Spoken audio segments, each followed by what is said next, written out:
Olá a todos, muito boa noite. Bem-vindos à 100ª edição do programa Biolosada, que é um programa que desde 2016 leva a ciência ao público em geral, às nossas famílias e aos nossos municípios. Já somos quase 4.000 participantes ao longo destas 100 edições e ninguém melhor do que a conceituadíssima Ana Sofia Reboleira para celebrar connosco esta 100ª edição.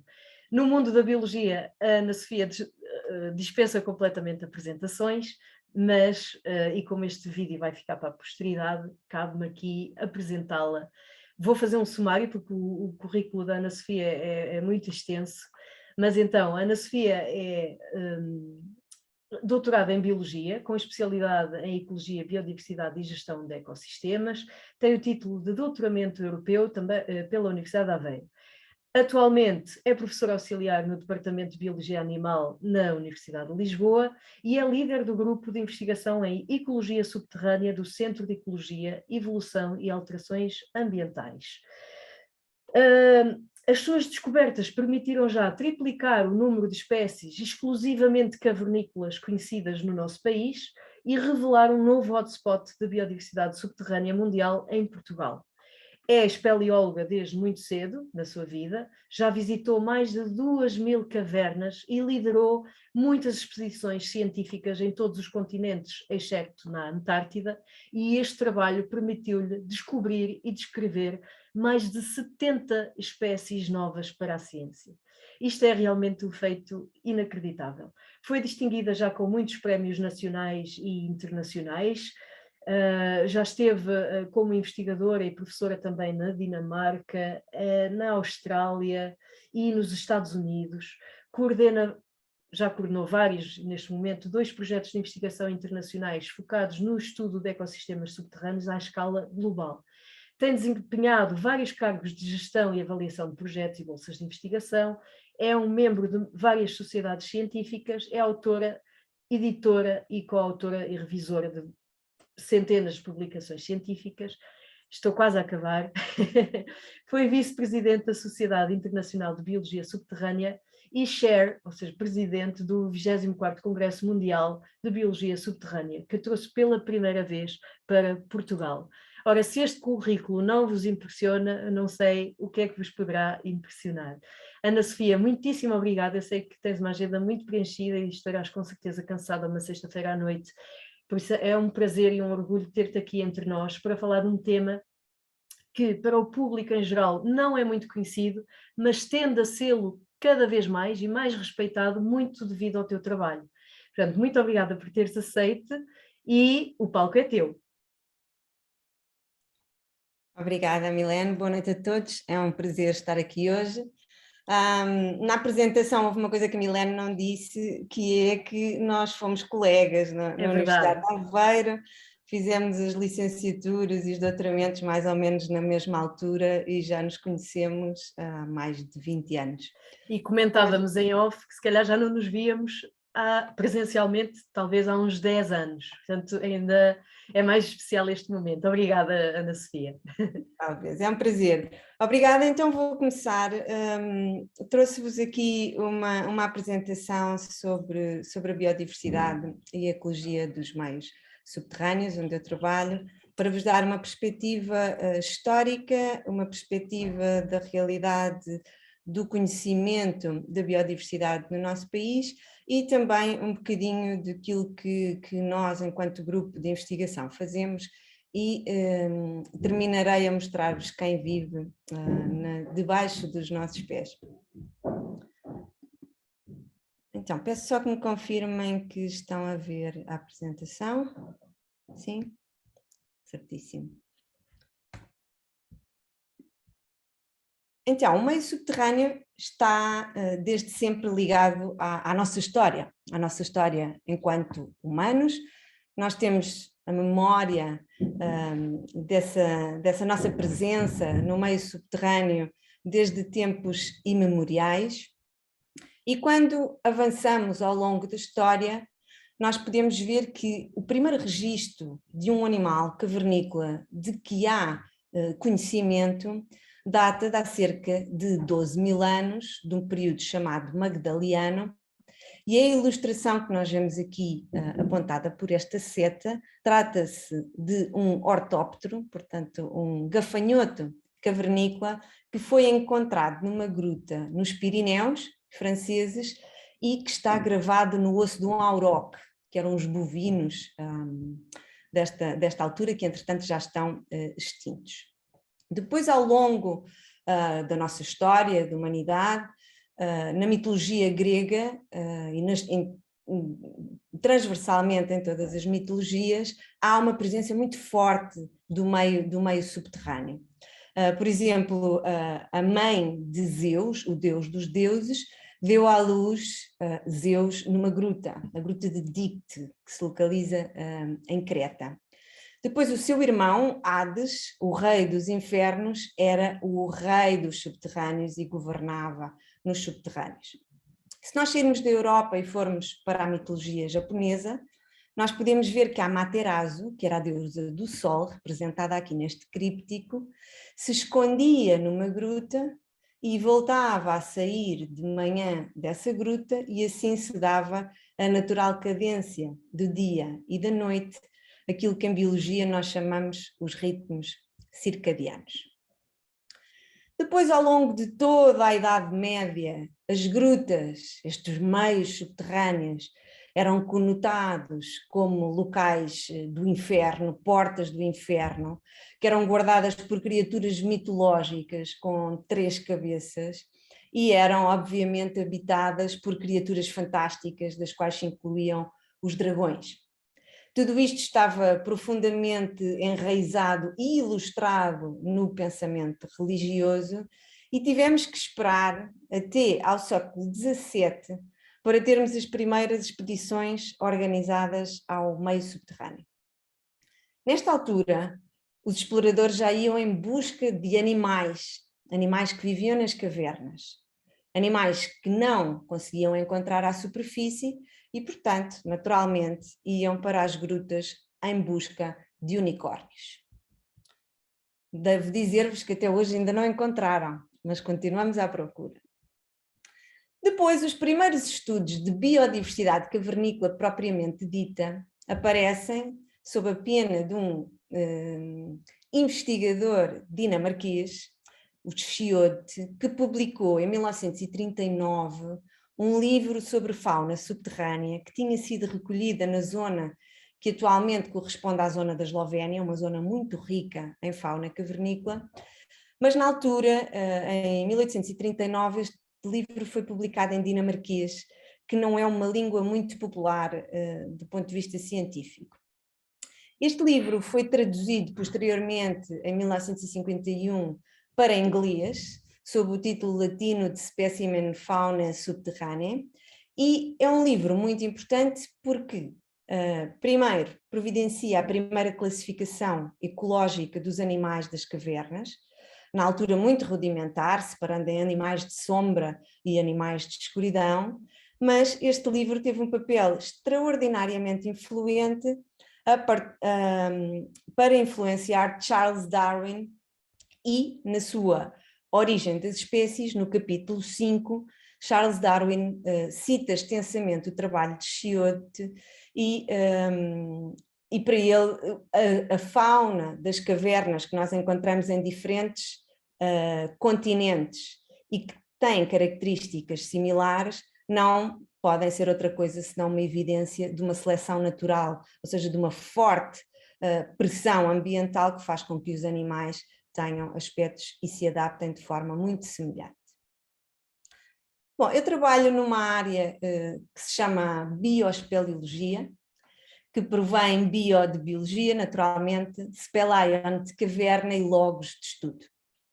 Tradicionalmente esta área é chamada de bioespeleologia, mas se nós formos dissecar a origem da palavra, nós vemos que caverna é um conceito meramente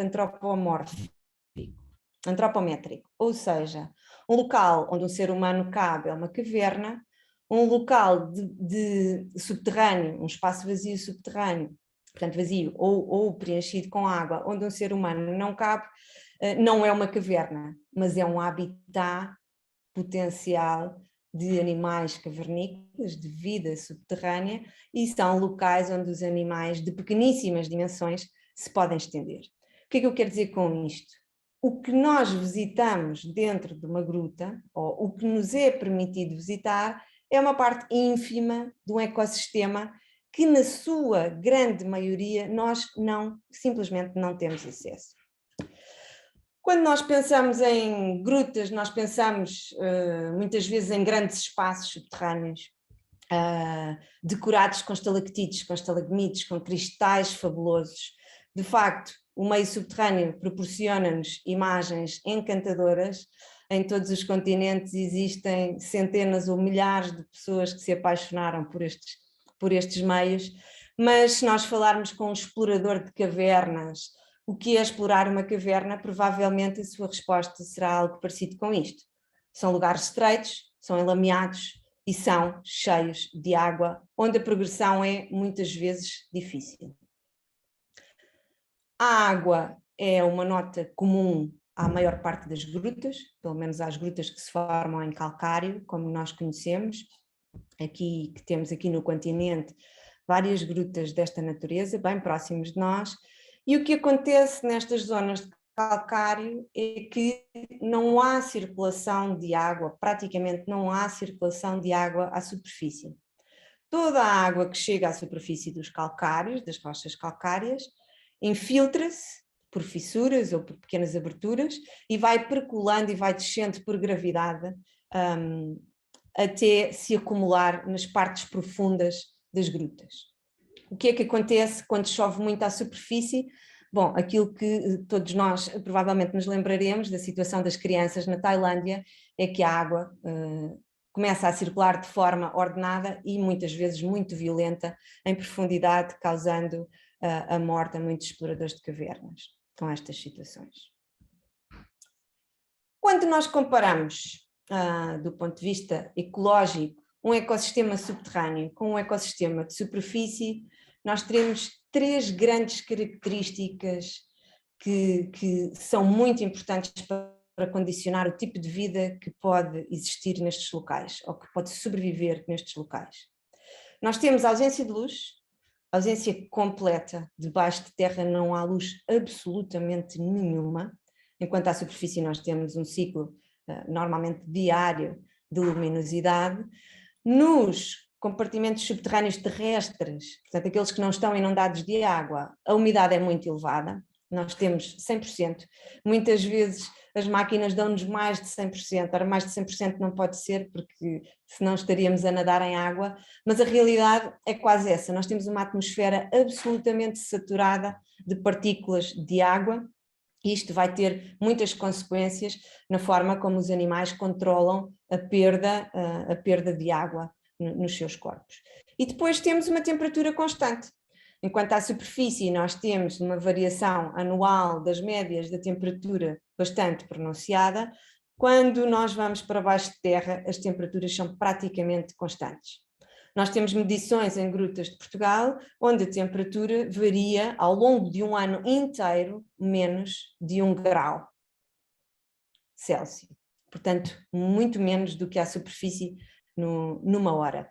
Tudo isto vai ter grandes consequências nas estruturas das cadeias tróficas. Nós não temos plantas, ou pelo menos não temos as partes fotossintéticas das plantas no interior.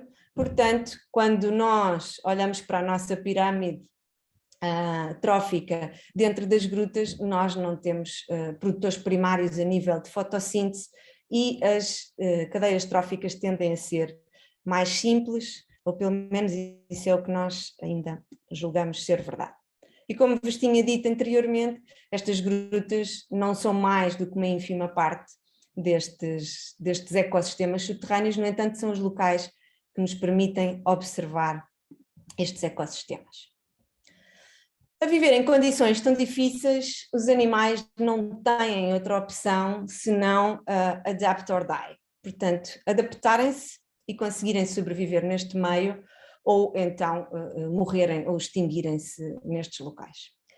Aqui nesta imagem eu mostro-vos duas populações de um bicho de conta aquático um azelídeo, os elos aquáticos, que está bastante bem distribuído na Europa em águas de superfície, e depois temos populações cavernícolas também deste animal. Ora, nós podemos ver aqui em comparação destes dois exemplares que os animais cavernícolas perdem completamente o seu pigmento. O pigmento serve para proteger dos raios solares. Ao não terem luz, os animais não precisam de produzir este pigmento, portanto não gastam energia a produzir algo que não lhes é necessário neste meio. Da mesma maneira, perdem os olhos. Esta perda pode ser total ou pode ser parcial, ou seja, nós quando chegamos ao meio subterrâneo nós temos animais que já estão completamente adaptados a viver neste meio há milhões de anos, e temos outros animais que ainda estão em processo de adaptação, e temos animais do exterior a colonizar ou a iniciar essa colonização. Portanto, quando nós olhamos para as comunidades cavernícolas, nós temos animais muito antigos que chegaram ao meio há muitos milhares de anos e outros mais recentes, e todos eles competem entre eles e há ali um equilíbrio mais ou menos estável ao longo do tempo. Estas adaptações que têm os animais subterrâneos, os animais das cavernas, nós damos o nome de troglomorfismos. Morfos refere-se à forma, troglo refere-se à caverna, mas não são só mudanças de forma que estes animais têm. Portanto, eles também têm mudanças fisiológicas. Eles vivem num ecossistema com muito pouco alimento. Portanto, o que eles fazem é reduzem o seu metabolismo ao máximo para conseguirem conservar energia. Depois, têm uma fertilidade muito reduzida. Eles optam por colocar um menor número de ovos, mas ovos com maior substância nutritiva, maior quantidade de substâncias nutritivas, para que quando o juvenil, quando saia do ovo, consiga durante algum tempo estar sem se alimentar. Têm grande resistência ao jejum, conseguem estar imenso tempo sem se alimentarem e perdem à partida o ritmo circadiano, portanto aquele ritmo diário que controla os animais à superfície. Ora, onde é que nós temos grutas e locais onde possamos observar e estudar estes animais? A maior parte das grutas, como nós as conhecemos, aquelas com estalactites e estalagmites, desenvolvem-se maioritariamente em regiões cárcicas, portanto zonas de rochas calcárias ou outro tipo de rochas carbonatadas. E nós podemos ver aqui neste mapa do mundo, a vermelho, as zonas de calcários, de rochas carbonatadas, e isto corresponde a cerca de 15% da superfície terrestre do nosso planeta. Estas cavernas nos calcários formam-se através da ação química e mecânica da água. Portanto, nós temos uma rocha calcária que aflora à superfície através de movimentos orogénicos, é sujeita a pressões que vão fraturando esta rocha e através dessas fraturas a água vai se infiltrando e esta ação química e mecânica de dissolução da água vai formando espaços cada vez maiores até termos grutas, grandes espaços vazios, e depois na base destes maciços calcários temos as maiores acumulações de água doce disponíveis para o consumo humano imediato no nosso planeta. Mas nem só em calcários se formam grutas, nós no nosso país também temos grutas vulcânicas. Devem-se lembrar recentemente da erupção do vulcão em La Palma, das grandes torrentes de lava que eram formadas por esse vulcão. Estas torrentes de lava tendem a solidificar à superfície, a temperatura no interior ainda é bastante elevada, as lavas continuam fluidas e quando cessa a erupção e retrai esta lava, formam-se verdadeiros tubos de lava que podem ter mais de 100 km de galerias interconectadas, como é o caso de algumas grutas no arquipélago do Havaí. Isto é o aspecto de um tubo de lava no seu interior, portanto completamente diferente das grutas calcárias. Podemos observar aqui pingos de lava que se formaram quando a lava ainda estava quente, e aqui em baixo podemos ver ainda as marcas das torrentes de lava que formaram estas cavidades.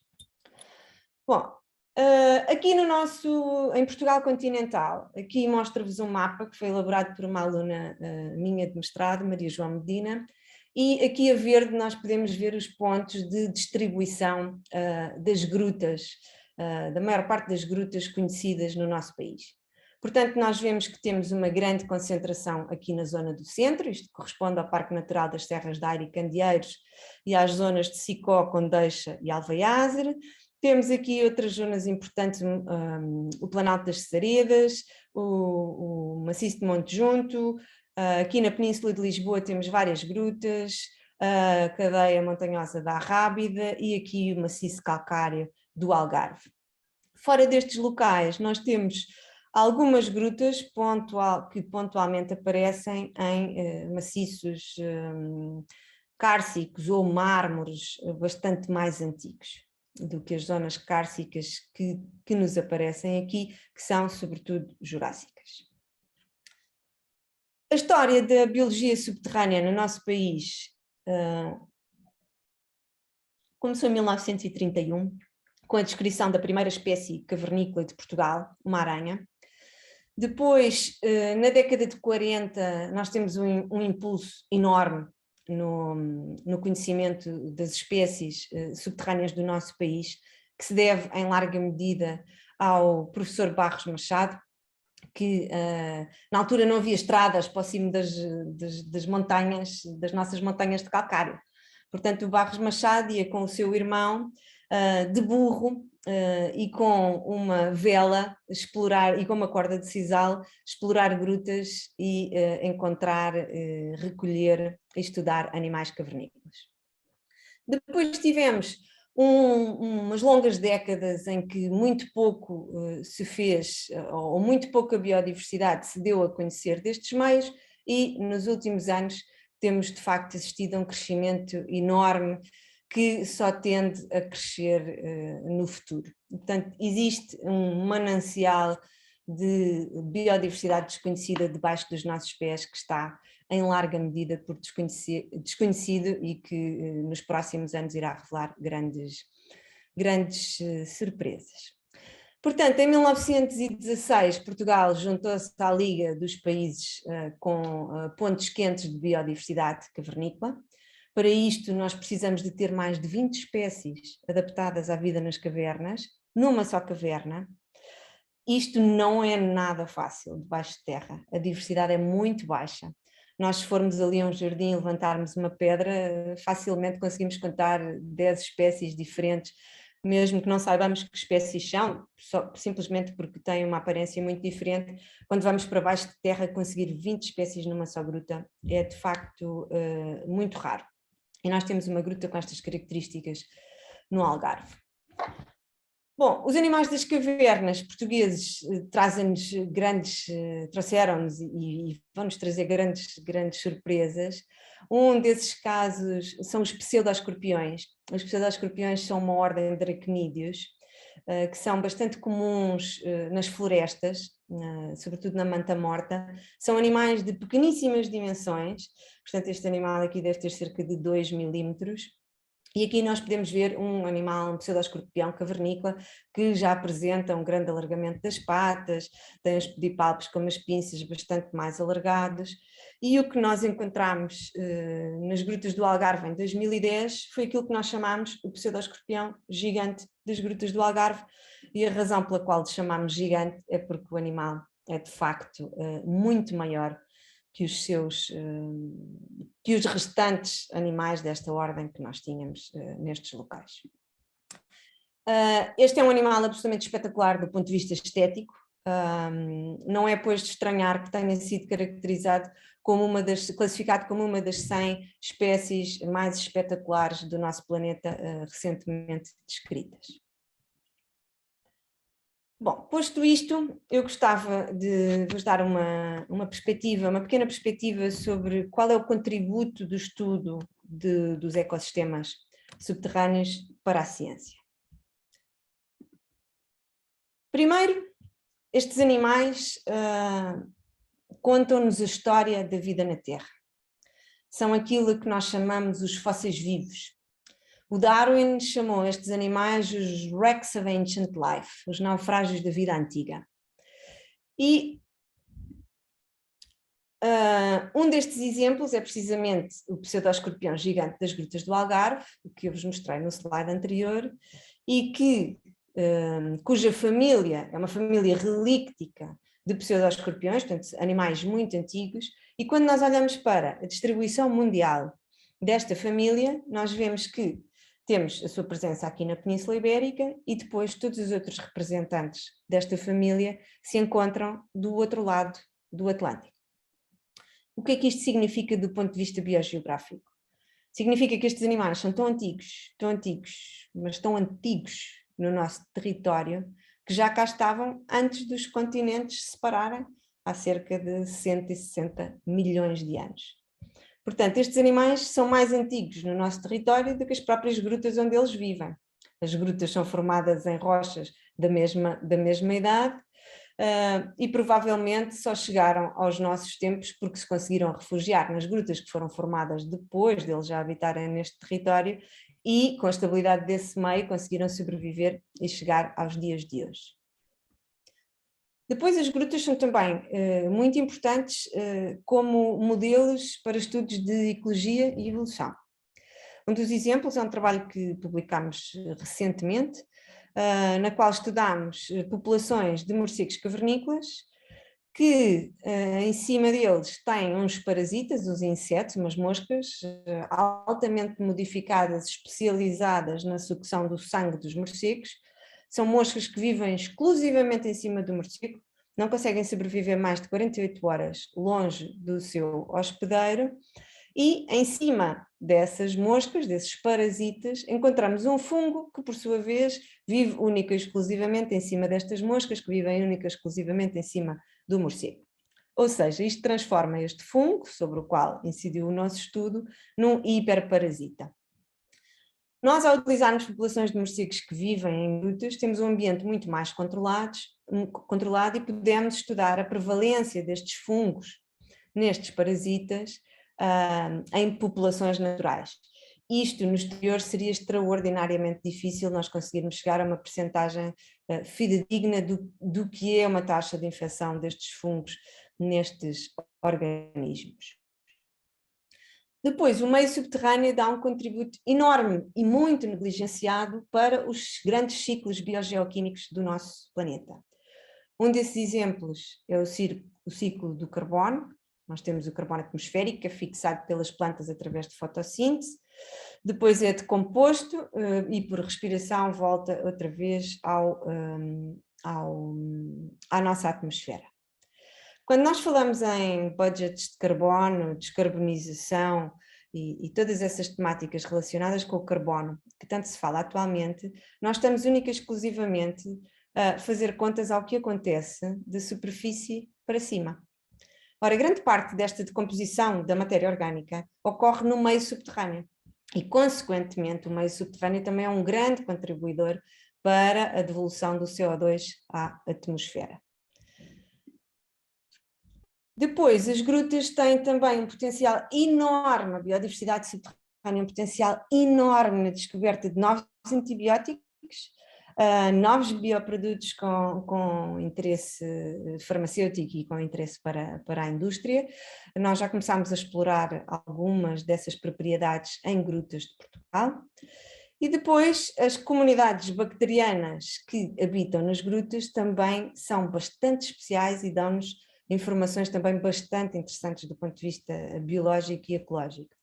Esta imagem que vos mostro aqui é de um trabalho que está de momento em revisão. Nós fomos estudar comunidades bacterianas de grutas subárticas, portanto muito próximo do Círculo Polar Ártico, na Noruega, em que estudámos as comunidades que habitam nas zonas profundas das grutas, nas zonas intermédias e nas zonas de penumbra, portanto que recebem ainda alguma luz do exterior, e comparámos essas comunidades com as comunidades bacterianas que habitam o solo à superfície.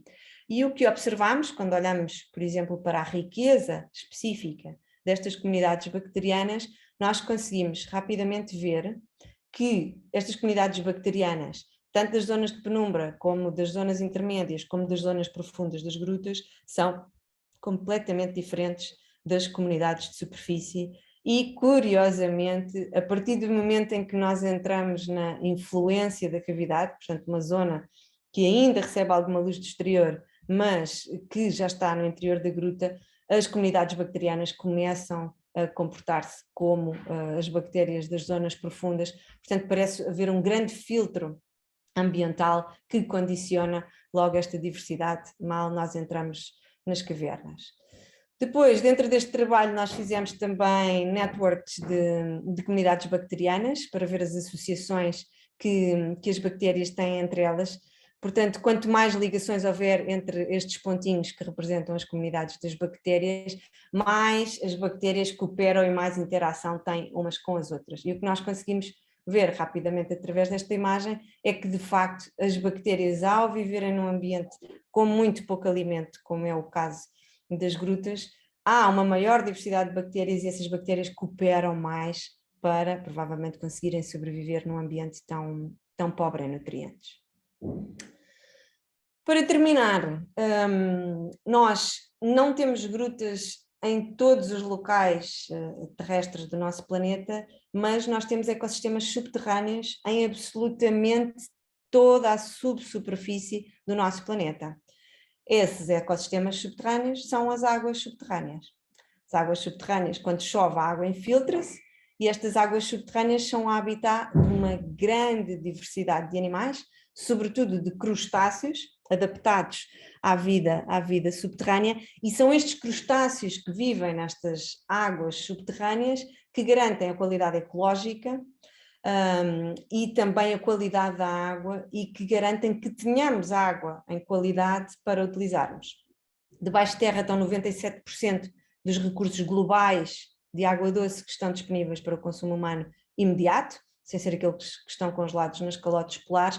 Portanto, o ouro azul está definitivamente guardado debaixo dos nossos pés e são estas comunidades vivas que habitam nestes locais que garantem a qualidade desta água, que é vital para todos os ecossistemas e, consequentemente, também para nós. São estes ecossistemas que nos providenciam todos estes serviços, não é? Portanto, que nos garantem a qualidade desta água, mas, embora estejam escondidos debaixo dos nossos pés, não estão nem de perto nem de longe aliados dos nossos impactos. Portanto, tudo o que nós fazemos à superfície tem um impacto direto nestas massas de água, nestes espaços subterrâneos. Tudo se infiltra, todos os contaminantes se infiltram com a água por gravidade e vão invariavelmente poluir e causar uma grande disrupção ecológica nestes meios. A magnitude deste impacto nós não conhecemos verdadeiramente, porque na maior parte destes locais nós nem sequer conhecemos as comunidades vivas que lá habitam e noutra grande maioria dessa parte as comunidades que lá habitavam já se extinguiram fruto deste grande impacto que nós causamos nestes ecossistemas.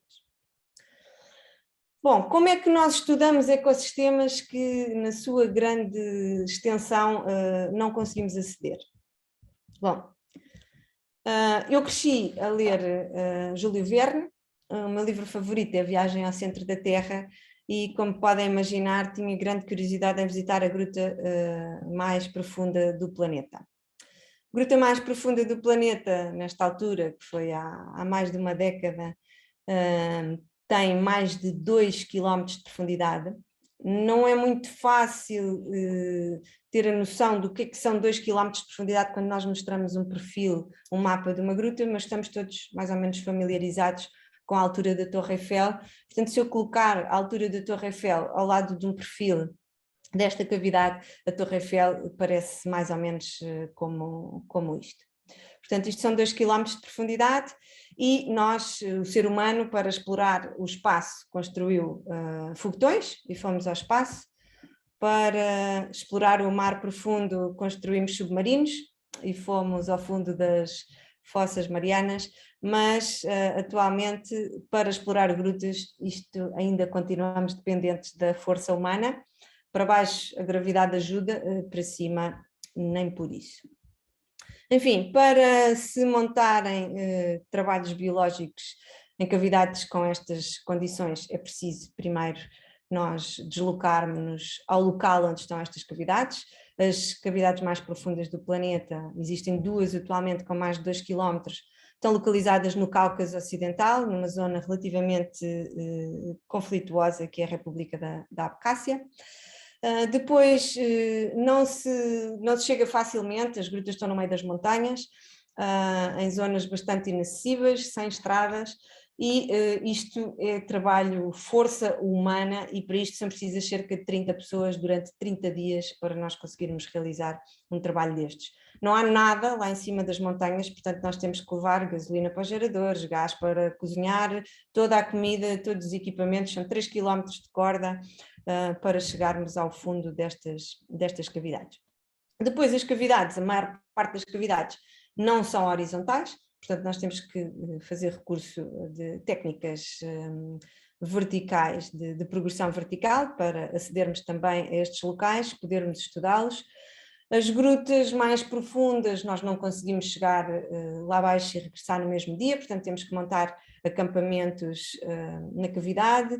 As grutas, sobretudo as grutas do estilo alpino, e as grutas mais profundas são grutas que estão localizadas a grande altitude e, como tal, têm temperaturas muito baixas, ali a roçar 1, 2, 3 graus.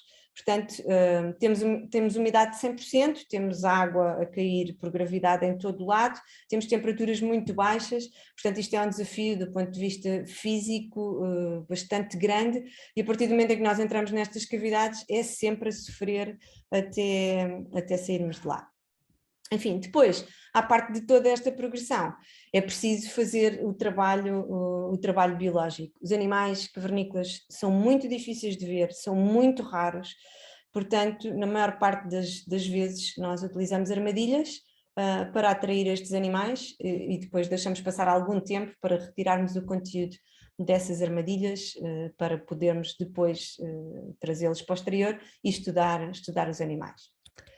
Bom, este esforço às vezes dá muito bons resultados. Neste caso, nós em 2012 descrevemos a comunidade subterrânea mais profunda do mundo, portanto nós não estávamos, tanto eu como o meu colega com quem eu fiz este trabalho, não estávamos à espera de encontrar animais a grandes profundidades.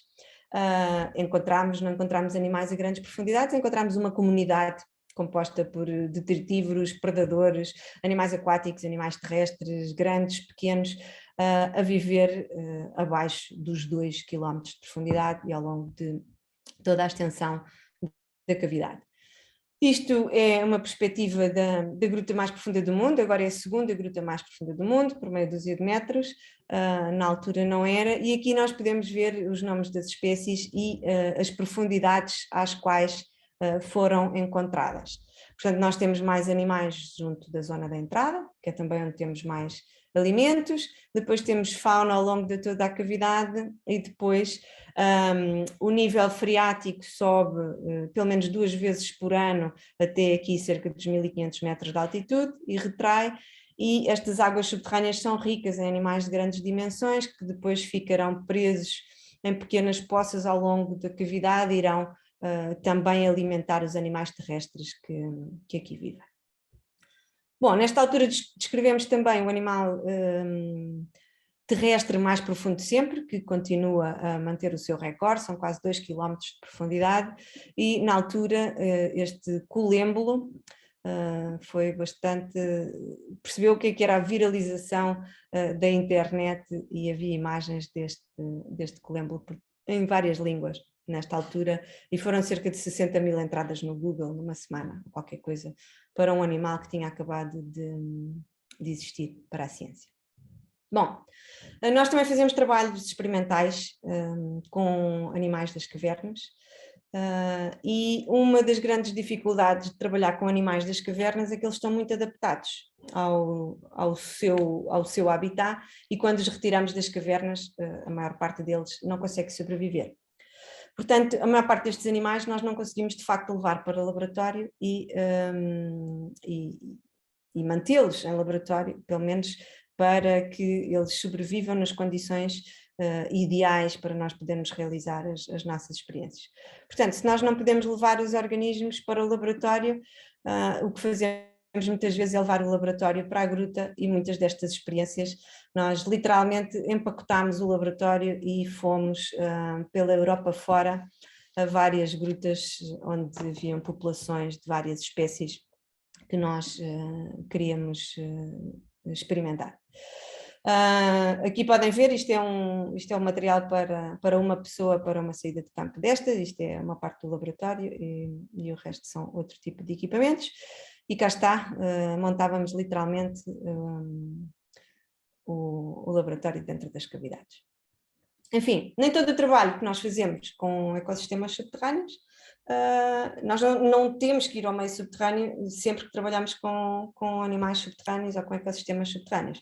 Nós também conseguimos trabalhar a partir da superfície com animais subterrâneos. Uma das técnicas que nós utilizamos é a extração de água e posterior filtração. Aqui tem um exemplo de um trabalho que nós fizemos na Austrália, em New South Wales, próximo de Sydney, em que de facto estávamos a estudar animais de águas subterrâneas, mas que vivem num aquífero de arenites, portanto as fissuras entre os arenites são muito pequenas, os animais eram de pequeníssimas dimensões, mas nós conseguimos estudar o efeito das alterações climáticas e os efeitos das intrusões salinas, retirando estes animais do seu meio, mantendo-os em laboratório e experimentando em laboratório, sem nunca ter acedido na realidade ao aquífero onde eles vivem, até porque nós não cabemos dentro desse aquífero. Outro dos meios subterrâneos que nós trabalhamos também é o meio subterrâneo superficial. Neste caso, este trabalho é do mestrado de uma aluna minha, que agora está a fazer o doutoramento, a Rita Eusébio, que vocês podem ver aqui nesta imagem. Portanto, a Rita está a trabalhar num ecossistema que se chama meio subterrâneo superficial, que é uma matriz de rocha desagregada, que tem espaços vazios entre ela. Não tem luz, tem uma umidade elevada, portanto é um meio subterrâneo onde também habitam, ou por onde também circulam estes animais das cavernas. Portanto, nós colocamos armadilhas chamadas pitfalls modificadas para MSS e depois estudamos a dinâmica das comunidades que vivem no seu interior, sem nunca na realidade termos nós entrado nesse meio. Depois temos também uma facility que é um laboratório subterrâneo, portanto temos uns aquários e uns terrários instalados numa cavidade ali no Parque Natural das Serras da Ar e Candeeiros. Temos um elevador que nos desce até aos 33 metros de profundidade e depois temos esta plataforma em aço inoxidável que nos permite aceder aos locais onde temos estes animais. Portanto, mantemos culturas vivas de animais cavernícolas no seu próprio meio, um bocadinho mais confinadas. Este local, que se chama o Troglobiário, serve dois propósitos: a ciência, como laboratório subterrâneo, mas também serve a sociedade civil, porque permite a observação in situ de fauna cavernícola, que é uma coisa que raramente o público tem acesso, porque os animais são de pequeníssimas dimensões, são difíceis de ver e portanto, são oportunidades únicas para observar estes animais. E agora, para terminar, vou-vos mostrar algumas imagens da biodiversidade que nós temos de animais adaptados aqui nas grutas de Portugal. Portanto, nós temos pseudoescorpiões gigantes, aquele que eu vos mostrei há pouco. Isto é a mesma espécie, mas é uma ninfa desse animal. Temos aranhas cavernícolas, aqui vemos a primeira aranha cavernícola descrita em Portugal que transporta a sua descendência, um saco de ovos. Temos também aranhas corredoras, que andam sempre a correr no chão das grutas, esta é uma aranha cavernícola do Algarve. Temos opiliões, de pequeníssimas dimensões, esta escala, este é 1 milímetro, portanto encontrar estes animais muitas vezes é um acaso, porque são de facto muito pequenos, muito difíceis de ver. Temos centopeias cavernícolas, Esta é uma espécie nova para a ciência. Temos milpés cavernícolas. O primeiro milpés cavernícola de Portugal é esta espécie, foi descrita em 2013. Só a partir de 2013 é que nós de facto tivemos cavernícolas neste representante na classe dos milpés. Temos milpés também cilíndricos, muito compridos. Temos um milpés que habita exclusivamente aquela gruta que eu vos mostrei que tem o laboratório, portanto é uma espécie que é apenas conhecida de uma parte ínfima daquela gruta e de nenhum outro local do mundo. Portanto, nós depois para estudarmos estes animais utilizamos um microscópio eletrónico de varrimento que nos permite ver estas imagens 3D dos animais. Aqui podemos ver, era o local onde as espécies de superfície têm o olho. Neste caso, o animal é completamente cego, tem grandes estruturas sensoriais para receber mais informação do exterior, tem unhas muito compridas, que é uma característica também dos animais cavernícolas. Temos crustáceos aquáticos que vivem dentro da água, portanto a água que nós bebemos, a sua qualidade é garantida por estes animais que filtram os contaminantes e as partículas e a matéria orgânica que chega a estes locais. Temos bichos de conta cavernícolas, bichos de conta terrestres, daqueles que fazem bolinhas, dá para jogar ao berlinde. Temos insetos e grupos irmãos dos insetos, como os dipluros. Os dipluros são bastante abundantes nas grutas de Portugal, temos 2 espécies de dipluros cavernícolas em Portugal. Mais uma vez o microscópio eletrónico de varrimento, que nos permite ver em detalhe a superfície do tegumento destes animais. Podemos ver que eles têm o corpo todo coberto de pelos, estes pelos são sensoriais, estes animais, quando nós nos deslocamos, eles percebem a nossa presença através da vibração do ar. Aqui vemos estes pelos sensoriais em detalhes. Temos tisanuros, portanto peixinhos de prata, primos daqueles animais que nós vemos na casa de banho à noite. Temos pulgões que se alimentam das raízes, que pendem nas grutas mais superficiais. Temos escaravelhos, uma considerável diversidade de escaravelhos cavernícolas em Portugal. E isto é uma imagem de microscópio eletrónico de varrimento do escaravelho cavernícola do Algarve. E o que eu vos queria chamar a atenção nesta imagem é que quando nós olhamos para um exemplar, para um animal, nós nunca estamos a olhar para um animal só. Nós estamos a olhar para uma comunidade que vive com esse animal.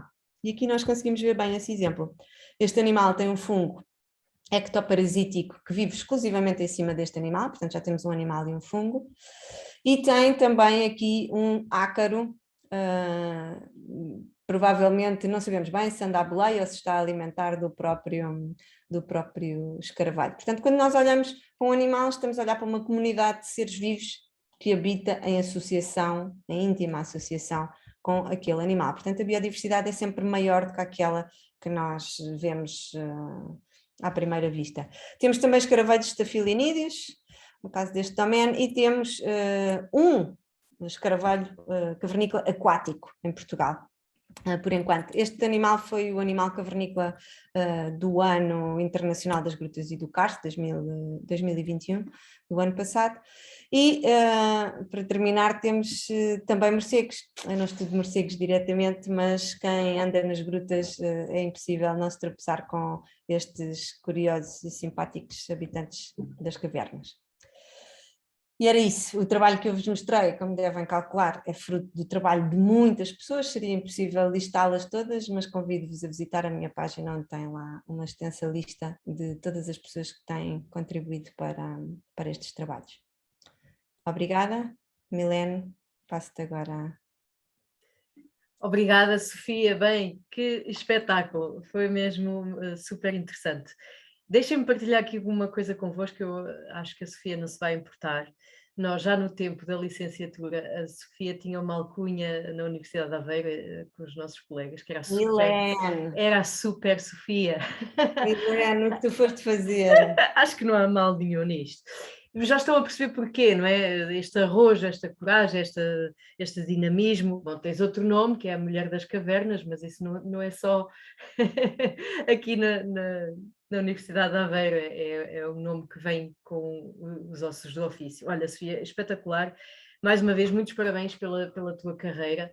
Já estão aqui uma série de questões no chat e eu vou tentar mediar estas questões, mas queria-te perguntar, antes de ir aqui às questões da nossa plateia, Sofia, voltando um bocadinho atrás, como é que foi, e enquanto mulher também, mas como é que foi iniciar carreira numa área que tinha tão pouca expressão na altura ainda em Portugal?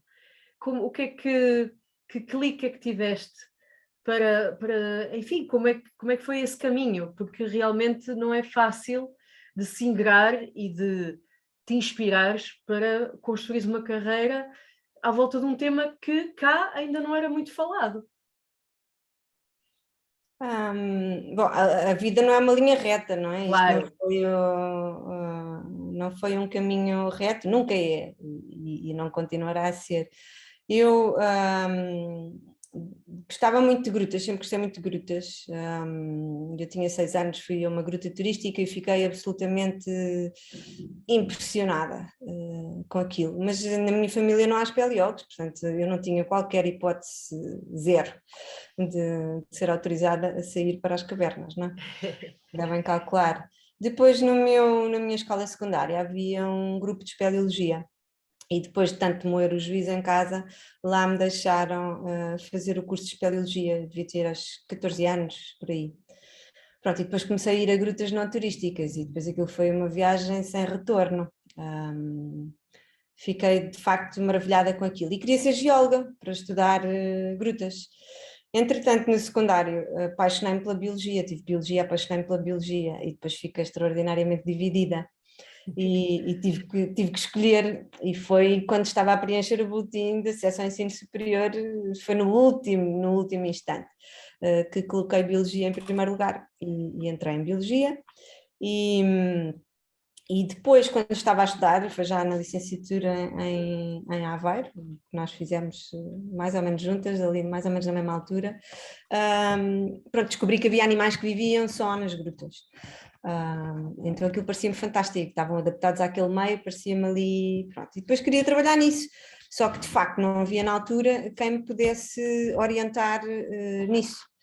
E conheci um professor, o professor Pedro Oromi, professor na Universidade de La Laguna, nas Ilhas Canárias, em Tenerife. Vi uma palestra dele num congresso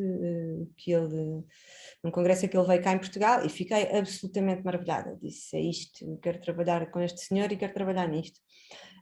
Pronto, e depois fiz um estágio, fiz um estágio Leonardo da Vinci com ele, acabei a licenciatura lá, portanto dei os meus primeiros passos, aprendi o básico, como é que se amostra, que grupos zoológicos é que vivem aqui e por aí fora. Depois vim para Portugal e fiz um mestrado em escaravelhos cavernícolas no maciço calcário extremeiro. Portanto, comecei com esse grupo. Na altura descrevi 2 novas espécies para a ciência, um caso muito interessante, especiação alopátrica. O maciço tinha 3 subunidades, cada subunidade tinha a sua própria espécie, separada por barreiras geográficas. Giríssimo, não é? Aquelas coisas que nós aprendemos na biologia, depois chegamos ao campo e efetivamente parece que aquilo é verdade e que é assim. Pronto. Depois resolvi expandir um bocadinho para o doutoramento e incluir a biodiversidade no geral, portanto os grupos todos e o país inteiro. E pronto, e a FCT classificou de ambicioso mas execuível. E pronto, e depois eu fiz o doutoramento com financiamento da Fundação para a Ciência e Tecnologia.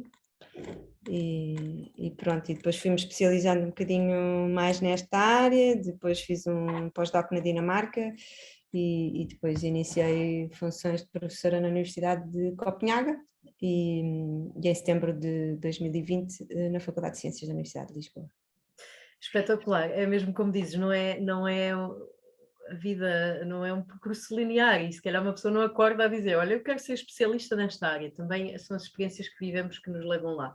E fiz esta pergunta porque temos aqui muitos jovens também a ouvir-nos e é de certo modo inspirador e é uma forma de os encorajar a seguir o seu instinto e a sua paixão e são também momentos informais ou mais ou menos formais como este que por vezes dão aquele clique, como te aconteceu contigo quando viste o teu O orientador. Exatamente, O co-orientador de doutoramento, sim. Exatamente, olha, É uma pessoa inspiradora, super inspiradora.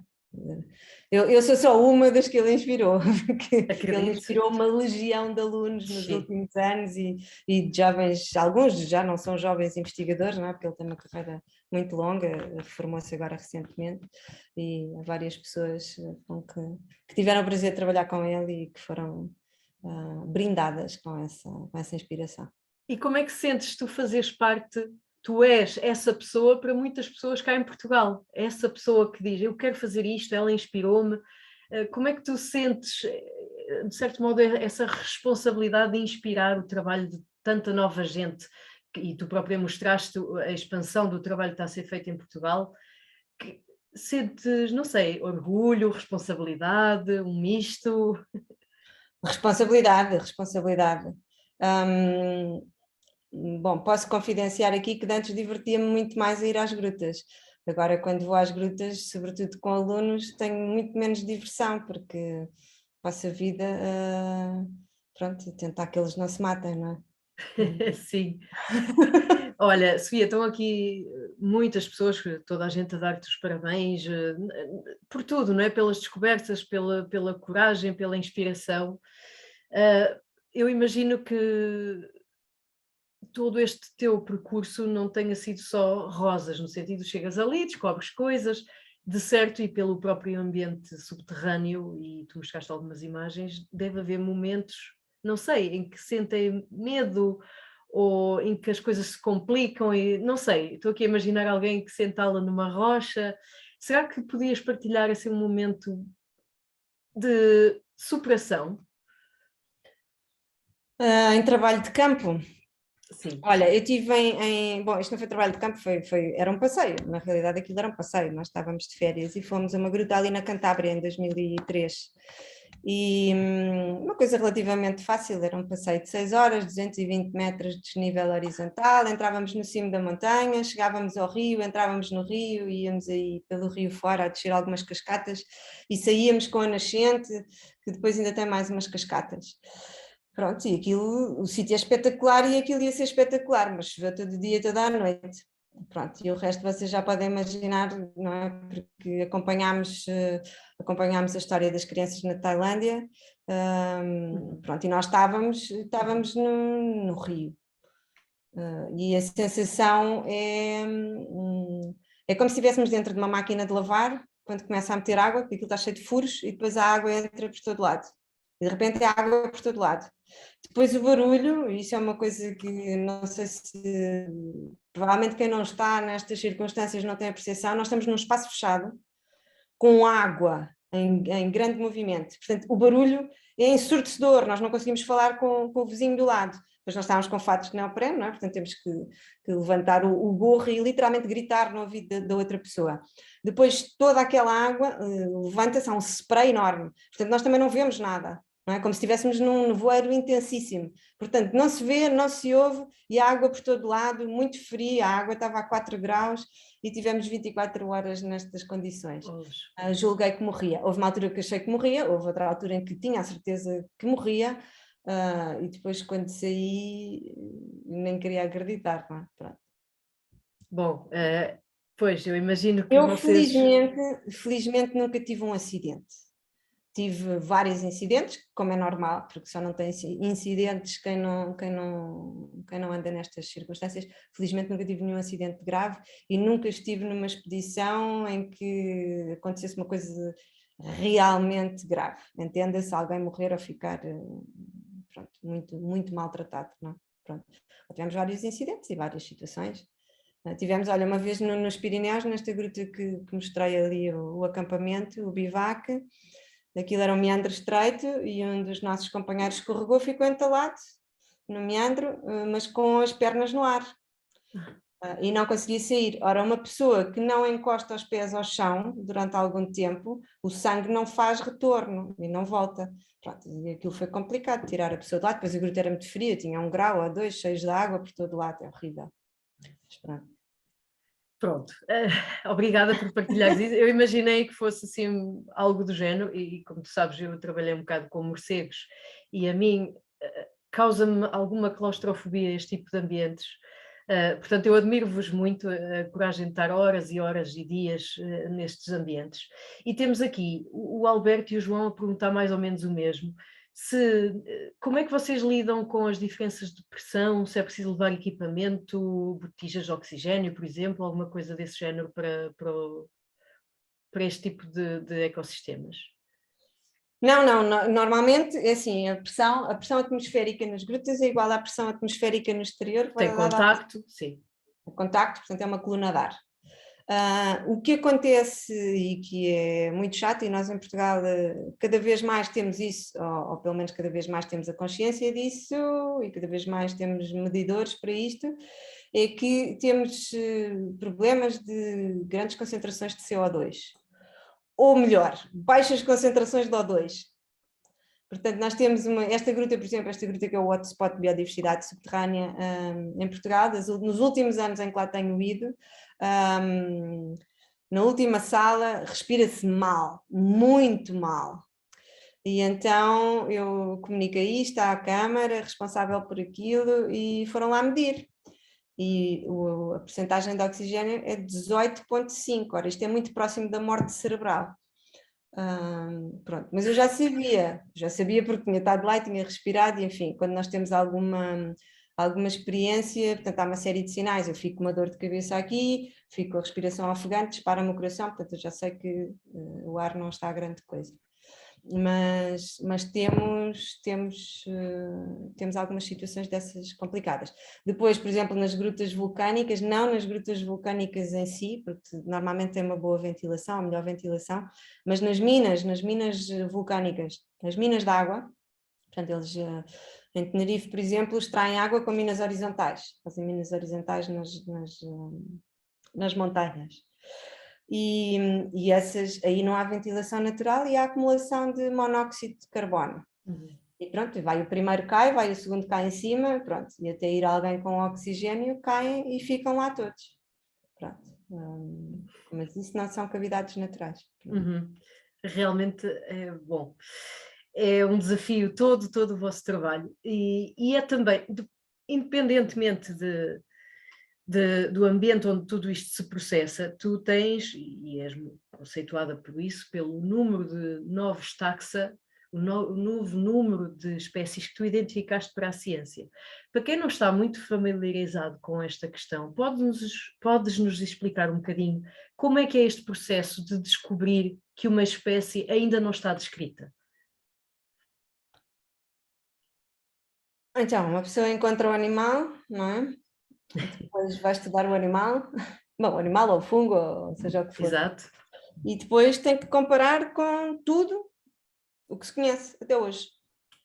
Exatamente, e aí é que está, como é que vocês vão revirar tudo o que é bibliografia e publicações e álbuns e tudo mais, e até coisas não publicadas formalmente, para saber se aquele bicho já estava conhecido ou não. É assim, isto é um processo que vai afunilando, não é? À medida que as categorias taxonómicas vão baixando de ranking, nós vamos afunilando a informação que temos que procurar, não é? Então chegarmos ao nível de género, se o género, depois dentro do género vamos procurar as espécies que existem naquele género, comparar aquelas espécies com o que nós temos, depois há caracteres que nós utilizamos para fazer essa identificação, que variam de grupo para grupo, e se aquilo for de facto diferente de tudo o que já existe, e tivermos argumentos baseados ou na morfologia ou na genética para descrever uma nova espécie, então faz-se uma descrição dessa nova espécie. E a partir do momento em que é publicada, a espécie passa a existir formalmente para a ciência. A espécie é um conceito, enfim, é um conceito bastante complicado, não é? Como os biólogos sabem. Sim. No vosso caso, também sucede terem, suponho que sim, não é? Organismos muito similares e têm que ir mesmo aos últimos detalhes perceber se aquele é o mesmo animal ou não, a mesma espécie. Sim, o estudo taxonómico é sempre um estudo detalhadíssimo. E para descrever uma nova espécie é detalhadíssimo, não é? Claro. Olha, Sofia, é de esperar que vocês encontrem, isto é uma pergunta do João Silva, que encontrem endemismos ou uma elevada quantidade de endemismos em grutas que estejam isoladas umas das outras? Sim, as nossas espécies cavernícolas portuguesas são todas endémicas. Uhum. Portanto, tudo o que nós temos de espécies cavernícolas, verdadeiramente cavernícolas, portanto, aquelas adaptadas à vida nas cavernas, são todas nossas, são todas endémicas e muitas delas são endémicas de uma só gruta.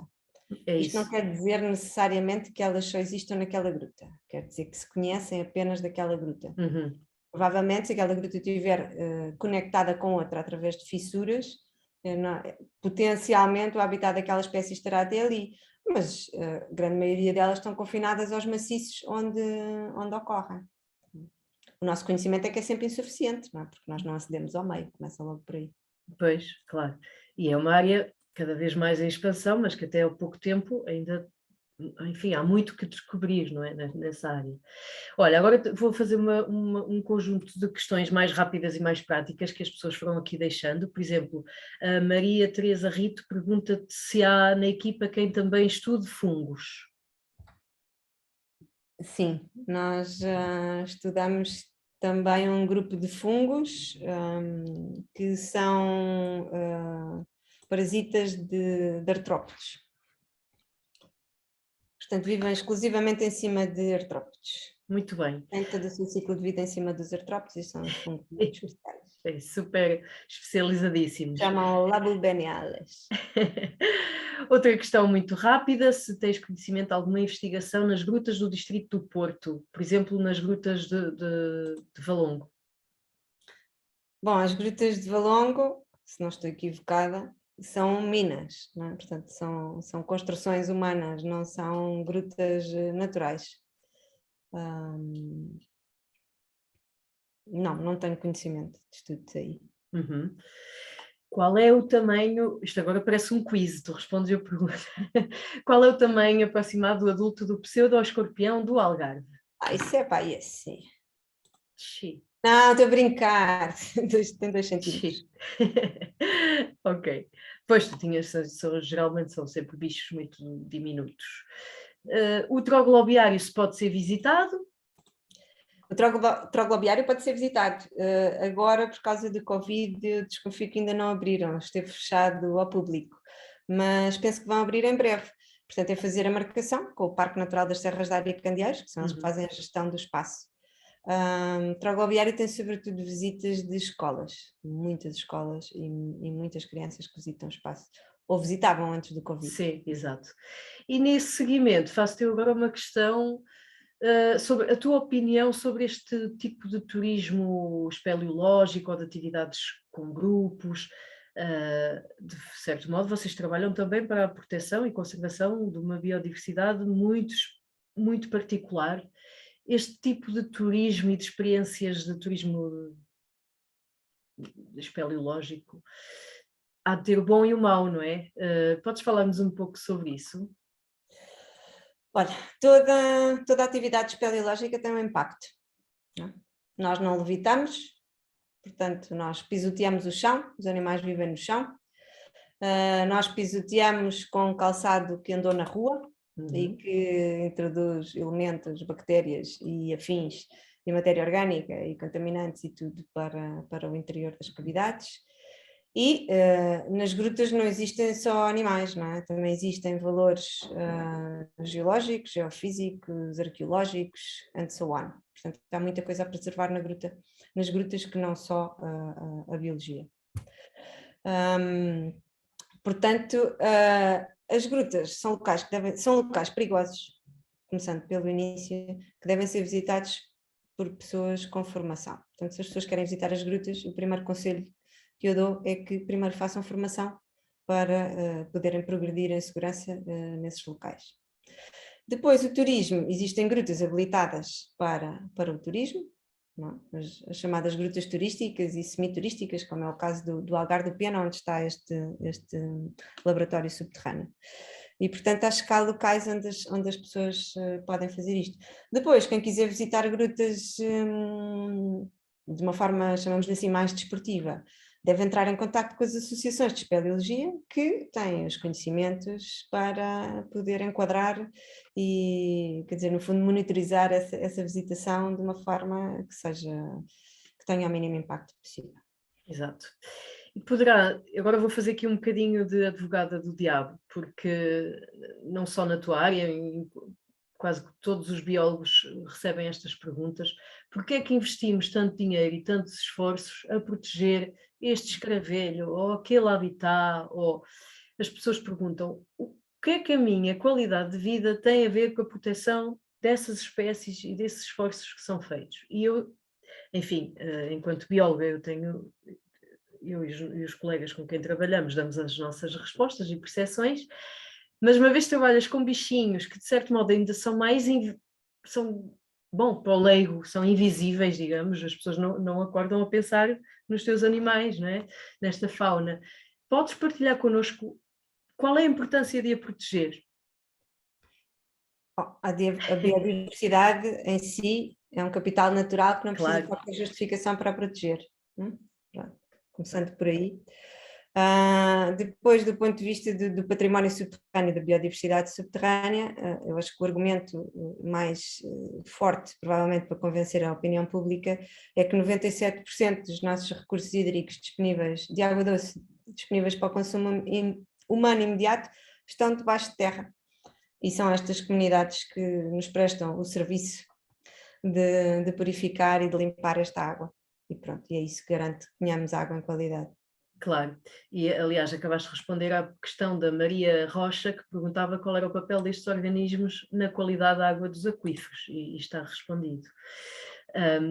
E temos aqui outra questão do João Silva, que pergunta se estes organismos cavernícolas estão também sujeitos às pressões das alterações climáticas, se estão de algum modo ameaçados, porque eles estão num ambiente muito específico, mais estável, e bom, se as alterações climáticas também se fazem sentir neste submundo, perdão-me a expressão.